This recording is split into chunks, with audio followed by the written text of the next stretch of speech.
2010 সাল থেকেই কমতে থাকে মানিকগঞ্জে গ্যাস সরবরাহ। 2012 সালের শুরুতে চলে আসে একেবারে শূন্যের কোটায়। গ্যাস না পেলেও মাসে 2 কোটি টাকার ওপরে বিল পরিশোধ করতে হচ্ছে গ্রাহকদের।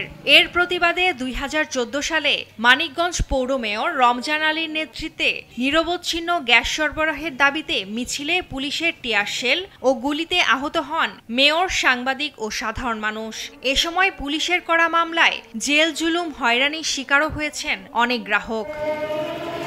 একদিকে গ্যাস বিল, অন্যদিকে বিকল্প জ্বালানি হিসেবে সিলিন্ডার ও লাকড়ির খরচ মেটাতে দিশেহারা গ্রাহক। শুধু আবাসিকেই নয়, সিলিন্ডার স্টেশন সহ বাণিজ্যিক সংযোগেও মিলছে না গ্যাস। নিরুপায় হয়ে এখন সংযোগ বিচ্ছিন্ন করায় ব্যস্ত অনেকে। গ্যাস দেখ, আমাদের বিল নেই। এখন গ্যাসই যদি না থাকে তাহলে এই যে বিলগুলো দেওয়া হচ্ছে, এগুলো তো আমি কিছু বুঝতেছি না। 2012 সাল থেকে আমাদের কোনো লাইন নাই, তারপরে এতদিন বিল দিচ্ছি আসবে বলে, তাও গ্যাস আসে নাই।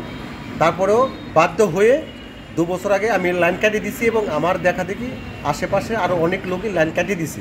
কতদিন বিল দিবে গ্যাস না থাকলে? আর এই গ্যাস নিয়ে আন্দোলন হয়েছে, আর হাইকোর্টেও রিট করা আছে, তারপরেও কোনো সুরাহা হয় নাই। বর্তমান সরকারের কাছে আমাদের দাবি